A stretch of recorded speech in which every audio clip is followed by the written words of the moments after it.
പ്രിയമുള്ളവരെ, നിലവിൽ food safety licence അല്ലെങ്കിൽ FSSAI ലൈസൻസിന് അപേക്ഷ നൽകിയാൽ 60 ദിവസമാണ് പരമാവധി കാലാവധി പറയുന്നത് ഫുഡ് സേഫ്റ്റി ലൈസൻസ് ലഭ്യമാക്കാൻ. അതുപോലെ food safety registration FSSAI registration അപേക്ഷ നൽകിയാൽ പരമാവധി 7 ദിവസമാണ് ഫുഡ് സേഫ്റ്റി രജിസ്ട്രേഷൻ ലഭ്യമാകുന്നതിന് കാലാവധി പറയുന്നത്. എന്നാൽ പല ഫുഡ് ബിസിനസ് ഓപ്പറേറ്റേഴ്സും തദ്ദേശ സ്വയംഭരണ സ്ഥാപനങ്ങളിൽ നിന്നുള്ള ലൈസൻസ് ലഭ്യമാക്കിയതിന് ശേഷം അവസാന നിമിഷത്തിലായിരിക്കും പലപ്പോഴും ഫുഡ് സേഫ്റ്റി ലൈസൻസിന് അപേക്ഷ നൽകുന്നത്. അതിൻ്റെ ഭാഗമായിട്ട് ഫുഡ് സേഫ്റ്റി ലൈസൻസിന് അപേക്ഷ നൽകി വീണ്ടും 60 ദിവസം, അതായത് 2 മാസം വരെ കാത്തിരിക്കേണ്ട ഒരു സാഹചര്യം പല കച്ചവടക്കാർക്കും ഉണ്ടാവാറുണ്ട്. ഇതിൽ ഒരു മാറ്റം വരുത്തുന്നതിന് വേണ്ടി ഈസ് ഓഫ് ഡൂയിങ് ബിസിനസിൻ്റെ ഭാഗമായി food safety and standard authority of India പുതിയ ഒരു സംവിധാനം ലൈസൻസ് രജിസ്ട്രേഷൻ സംവിധാനത്തിൽ കൊണ്ടുവന്നിട്ടുണ്ട്. അതായത് ഫുഡ് സേഫ്റ്റി ലൈസൻസിനോ രജിസ്ട്രേഷനോ അപേക്ഷ നൽകിയാൽ ഒട്ടും കാത്തിരിക്കാതെ ലൈസൻസ് രജിസ്ട്രേഷൻ അപേക്ഷ നൽകിയ ആ നിമിഷം തന്നെ ഫുഡ് സേഫ്റ്റി ലൈസൻസും രജിസ്ട്രേഷനും ലഭ്യമാകുന്ന ഒരു പുതിയ സംവിധാനം നമ്മുടെ ഫോസ്കോ സൈറ്റിന് കീഴിൽ കൊണ്ടുവന്നിട്ടുണ്ട്. ഇത് പ്രകാരം നിങ്ങൾ ഫുഡ് സേഫ്റ്റി ലൈസൻസിനോ രജിസ്ട്രേഷനോ അപേക്ഷ നൽകിയാൽ ആ നിമിഷം തന്നെ നിങ്ങൾക്ക് ഫുഡ് സേഫ്റ്റി ലൈസൻസും രജിസ്ട്രേഷനും ലഭ്യമാകുന്നുണ്ട്. ഇതിനു വേണ്ടി നാം ചെയ്യേണ്ടത് ഫുഡ് സേഫ്റ്റി ലൈസൻസ് അല്ലെങ്കിൽ രജിസ്ട്രേഷന് വേണ്ടി അപേക്ഷ നൽകുന്ന ഓൺലൈൻ സൈറ്റായ ഫോസ്കോസ് സൈറ്റിൽ പ്രവേശിച്ചു കഴിഞ്ഞാൽ ഹോം പേജ് തന്നെ ആദ്യമായി കാണുന്ന ഒരു ഓപ്ഷൻ ഉണ്ട്, apply for Tatkal licence or registration എന്ന് പറയുന്ന ഓപ്ഷൻ. ഈ ഓപ്ഷൻ വഴി നിങ്ങൾ അപ്ലൈ ചെയ്യുകയാണെങ്കിൽ ആ നിമിഷം തന്നെ നിങ്ങൾക്ക് ഫുഡ് സേഫ്റ്റി ലൈസൻസും രജിസ്ട്രേഷനും ലഭ്യമാകും. ഇതുവഴി അപേക്ഷിക്കാൻ എല്ലാ ഫുഡ് ബിസിനസ് ഓപ്പറേറ്റേഴ്സിനും സാധിക്കില്ല. എന്നാൽ ഒട്ടുമിക്ക ഫുഡ് ബിസിനസ് ഓപ്പറേറ്റേഴ്സിനും കഴിയും. ഏതൊക്കെ കാറ്റഗറിയിൽ വരുന്ന ഫുഡ് ബിസിനസ് ഓപ്പറേറ്റേഴ്സിനാണ് ഇത്തരത്തിൽ തത്കാൽ ലൈസൻസ് അല്ലെങ്കിൽ തത്കാൽ രജിസ്ട്രേഷൻ ലഭ്യമാവുക?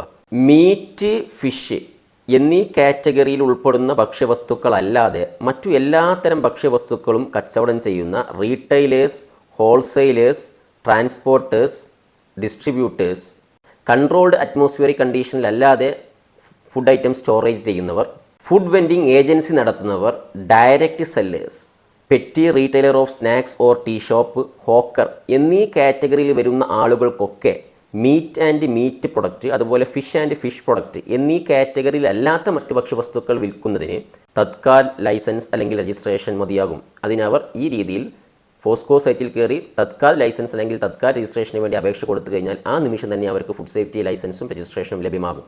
എന്നാൽ ഇമ്പോർട്ടർ അല്ലെങ്കിൽ മെർച്ചൻ്റ് എക്സ്പോർട്ടർ കാറ്റഗറിയിൽ വരുന്ന ഫുഡ് ബിസിനസ് ഓപ്പറേറ്റേഴ്സിന് എല്ലാ കാറ്റഗറിയിലും വരുന്ന ഫുഡ് ഐറ്റംസും ഈ രീതിയിൽ തത്കാൽ ലൈസൻസ് രജിസ്ട്രേഷൻ എടുത്തുകൊണ്ട് ഫുഡ് ബിസിനസ് നടത്താവുന്നതാണ്. ട്രാൻസ്പോർട്ടർ കാറ്റഗറിയിൽ ഒരു എക്സെപ്ഷൻ ഉണ്ട്. ട്രാൻസ്പോർട്ടർ, അതായത് ഫുഡ് ഐറ്റംസ് ട്രാൻസ്പോർട്ട് ചെയ്യുന്ന ആളുകൾക്കുള്ള ട്രാൻസ്പോർട്ടർ കാറ്റഗറിയിൽ ഫുഡ് സേഫ്റ്റി ലൈസൻസ് അല്ലെങ്കിൽ രജിസ്ട്രേഷൻ എടുക്കുകയാണെങ്കിൽ അവർ meat and meat product, fish and fish product എന്നിവയ്ക്ക് പുറമെ ഡയറി കാറ്റഗറിയിൽ വരുന്ന പാലും പാലുൽപ്പന്നങ്ങളും ഇത്തരത്തിൽ തത്കാൽ ലൈസൻസ് രജിസ്ട്രേഷനിൽ നിന്ന് എക്സെപ്ഷൻ ഉണ്ട്. അതായത് meat and meat product, fish and fish product, dairy and dairy product ഈ കാറ്റഗറിയിൽ വരുന്ന ഫുഡ് ഐറ്റംസിന് തത്കാൽ ലൈസൻസ് രജിസ്ട്രേഷൻ ട്രാൻസ്പോർട്ടർക്ക് ലഭിക്കുകയില്ല. മറ്റു എല്ലാ കാറ്റഗറിയിൽ വരുന്ന ഫുഡ് ഐറ്റംസിന് വേണ്ടിയിട്ടും തത്കാൽ ലൈസൻസ് അല്ലെങ്കിൽ രജിസ്ട്രേഷൻ ലഭ്യമാക്കുന്നതാണ് ട്രാൻസ്പോർട്ടർ കാറ്റഗറിയിൽ. എന്നാൽ പ്രിപ്പയർഡ് ഫുഡ് കാറ്റഗറിയിൽ വരുന്ന ഫുഡ് ഐറ്റംസിൻ്റെ ബിസിനസ്സിന് വേണ്ടിയിട്ട് petty retailer of snacks or tea shop, അതുപോലെ ഹോക്കർ എന്നീ കാറ്റഗറിയിൽ വരുന്ന ആളുകൾക്ക് മാത്രമേ അനുമതിയുള്ളൂ തത്കാൽ ലൈസൻസ് രജിസ്ട്രേഷൻ അപ്ലൈ ചെയ്യാൻ. എന്നാൽ ബാക്കി പറഞ്ഞ കാറ്റഗറിയിൽ വരുന്ന ആളുകൾക്കൊക്കെ പ്രീ പാക്ഡ് ആയിട്ടുള്ള പ്രിപ്പയർഡ് ഫുഡ് ഐറ്റംസ് മാത്രമേ ഈ രീതിയിൽ തത്കാൽ ലൈസൻസ് രജിസ്ട്രേഷൻ നേടിക്കൊണ്ട് ചെയ്യാൻ പറ്റുകയുള്ളൂ. അതായത് പൊതുവേ പറയുകയാണെങ്കിൽ മാനുഫാക്ചറർ, നിർമ്മാതാക്കൾ, അതുപോലെ റെസ്റ്റോറൻറ്റ്, ഹോട്ടൽ റെസ്റ്റോറൻറ്റ് നടത്തുന്നവർ എന്നിവരൊഴികെയുള്ള മിക്ക കാറ്റഗറിയിൽ വരുന്ന ഫുഡ് ബിസിനസ് ഓപ്പറേറ്റേഴ്സിനും ഈ രീതിയിൽ ഫുഡ് സേഫ്റ്റി ലൈസൻസ് അല്ലെങ്കിൽ രജിസ്ട്രേഷൻ തത്കാൽ ലൈസൻസ് രജിസ്ട്രേഷൻ പ്ലാറ്റ്ഫോമിലൂടെ ആ നിമിഷം തന്നെ ലഭ്യമാകുന്ന രീതിയിൽ അപേക്ഷിക്കാവുന്നതാണ്. അതിൽ meat and meat product, fish and fish product, മത്സ്യക്കച്ചവടക്കാർ, മാംസക്കച്ചവടക്കാർ എന്നിവർക്ക് ഈ രീതിയിൽ തത്കാൽ ലൈസൻസ് രജിസ്ട്രേഷന് അപേക്ഷ കൊടുക്കാൻ നിർവാഹമില്ല. അതുപോലെ തന്നെ റെസ്റ്റോറൻറ്റ് നടത്തുന്നവർക്കും അതുപോലെ ഫുഡ് ഐറ്റംസ് നിർമ്മിക്കുന്ന ആളുകൾക്കും തത്കാൽ ലൈസൻസ് രജിസ്ട്രേഷന് അപേക്ഷ നൽകാൻ നിർവാഹമില്ല. അതുപോലെ തന്നെ നിലവിൽ ഫുഡ് സേഫ്റ്റി ലൈസൻസ് അല്ലെങ്കിൽ രജിസ്ട്രേഷനുള്ള ഒരു പ്രിമൈസസിന് വേണ്ടി ഇത്തരത്തിൽ തത്കാൽ ലൈസൻസ് രജിസ്ട്രേഷന് വീണ്ടും അപേക്ഷ നൽകാൻ പാടില്ല. അതുപോലെ ഒരു സ്ഥാപനത്തിൻ്റെ ലൈസൻസ് രജിസ്ട്രേഷൻ സസ്പെൻഡ് ചെയ്തിട്ടുണ്ടെങ്കിൽ 3 മാസത്തിനുള്ളിൽ ഒരിക്കലും ഇത്തരത്തിലുള്ള തത്കാൽ ലൈസൻസ് രജിസ്ട്രേഷൻ അപേക്ഷ കൊടുക്കാൻ പാടില്ല. ഇത്തരത്തിൽ തത്കാൽ ലൈസൻസ് രജിസ്ട്രേഷൻ അപേക്ഷ കൊടുക്കുമ്പോൾ സാധാരണ രീതിയിൽ അപേക്ഷിക്കുന്നതിന് പുറമെ വേണ്ട 1-2 കാര്യങ്ങളുണ്ട്. ഒന്ന്, ആ സ്ഥാപനത്തിൻ്റെ ഒരു ഫോട്ടോ, സ്ഥാപനത്തിൻ്റെ ഫ്രണ്ടേജ് കാണിക്കുന്ന ഒരു ഫോട്ടോ അപ്ലോഡ് ചെയ്തിരിക്കണം. ഒരു പ്രൊപ്രിയേറ്റർഷിപ്പ് ഫേമിനാണ് തത്കാൽ ലൈസൻസിന് അപേക്ഷ നൽകുന്നതെങ്കിൽ അവരെ ഒരു ഡിജിറ്റൽ വെരിഫിക്കേഷൻ ആവശ്യമായി വരും. അത് ആധാർ വഴിയും അതുപോലെ GST വഴിയുമുള്ള ഡിജിറ്റൽ വെരിഫിക്കേഷൻ വേണ്ടി വരും.